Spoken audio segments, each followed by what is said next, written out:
राधा वल्लभ श्री हरिवंश राधे राधे जय श्री जगन्नाथ। तो मोर fast Vrindavan mini blog रो day 1 blog को आपन को बहुत बहुत स्वागत करुच्ची। तो मु आलोक तो मो ब्लॉग को आपन बहुत बहुत स्वागत करुच्ची। राधे राधे। तो कमेंट रे मध्य राधे राधे लिखि दियंतु। तो मोर आज वृंदावन प्रथम दिन। तो मु आज प्रथम दिन तो जेहेतु आज भी सोमवार होता तो आम सब गाधे पाइलु कारण मुझे छात उपरक आसती जी जमुना माँकर से जमुना माँ भी दर्शन देते तार दर्शन देखा भी जाते तो से मुझे दर्शन करने को आसती उपरक गाधे पाइते ठाकुर जी मंदिर छात आसिले देखा जाए सब ठाकुर जी मंदिर दर्शन कली तापर आज टी सोमवार थिला तो गोपेश्वर महादेव जी पाखु जबार थिला कारण गोपेश्वर महादेव तो जानी आप किए से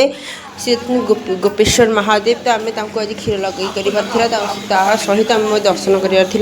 तो आम टे बाहर गलु गोपेश्वर महादेव जी दर्शन लगी तो से क्षीर दुकान से क्षीर नेलु सहित फूल नेलु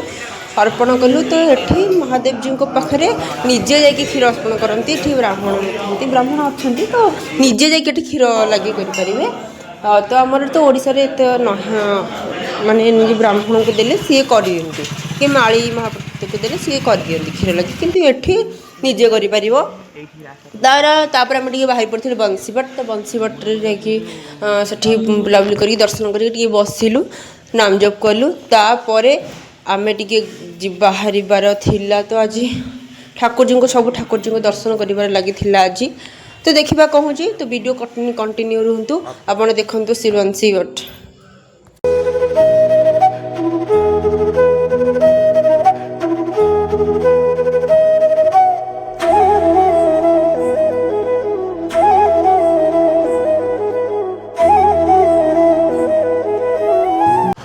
तो आम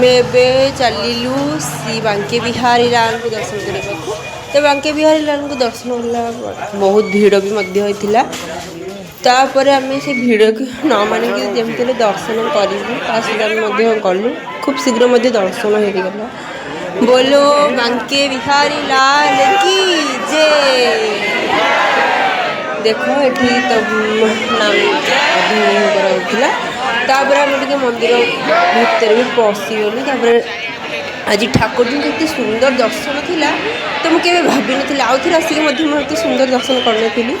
तो मुझे गली जो बहुत सुंदर दर्शन है बांकी बिहारी बांकी बिहारी बहुत सजासज एत सुंदर देखा नजर ना लगे तापर आम टे पड़े राधा वल्लभ जी को दर्शन करने को राधा वल्लभ जानी तो आम गुरुदेव जी राधा वल्लभ जी बोलो राधा वल्लभ लाल की जय। तापर आम टे राधा वल्लभ जी को दर्शन कर राधा वल्लभ जी को कीर्तन होता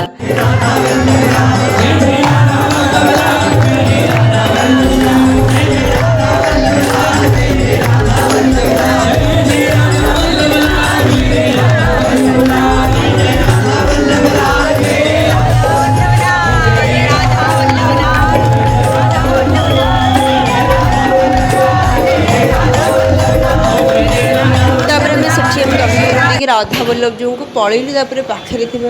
राधिका वल्लभ जी मंदिर को तापर राधिका वल्लभ जी को दर्शन कलु राधिका वल्लभ जी को दर्शन कर सारापर आम गलु श्री हरिवंश महाप्रभु जी दर्शन करने को बोलो श्री हरिवंश तो हरिवंश महाराज दर्शन कर सारापर आम टे गलु दामोदर मंदिर दामोदर जी को दर्शन कलु ता सहित 4टा परिक्रमा कलु आपण भी टे दर्शन कर दिंतु दामोदर ठाकुर जी को तो दर्शन करंतु।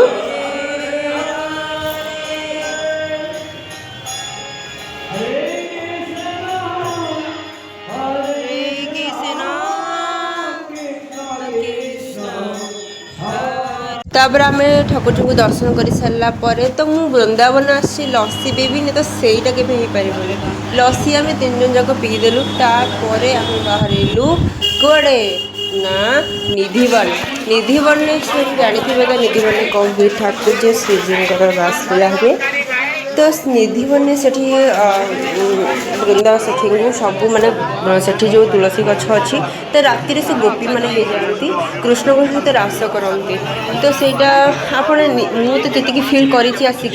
स्वयं माने श्रीजी ठाकुर जी तो आप निजे आसिले ही तो सेटा फिल ही करेंगे तब आम बुलाबुली कर सारापर आम आसलु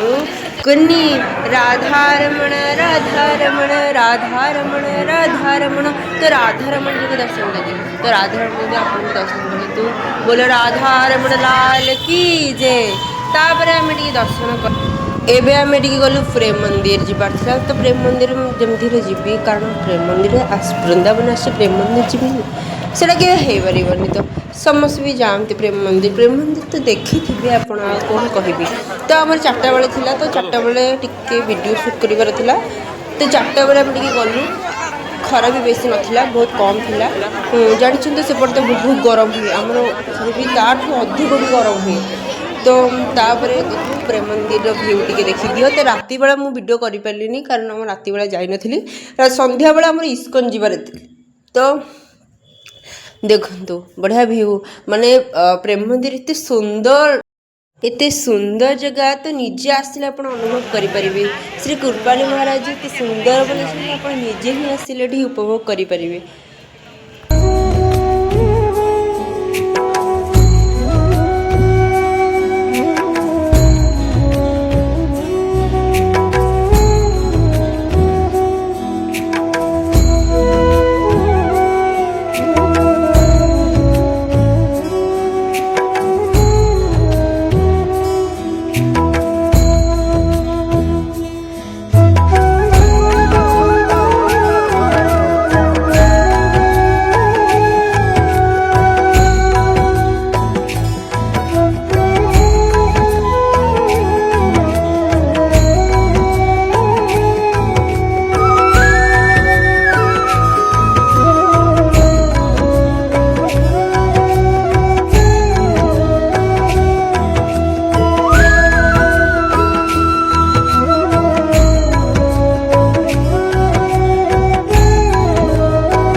तापर आम प्रेम मंदिर फटो फटो उठे बुलाबुली कर सारापर आम टे बाहर इस्कन तो इस्कन टेम्पल गला बेले बाटर गोटे फरेनर मैंने कीर्तन करते सहित आम कीर्तन कलु तापर आम गलु इस्कन टेम्पल दर्शन कलु श्रीजी ठाकुर को बलराम कृष्ण दर्शन कर देखी कर सारापर से कीर्तन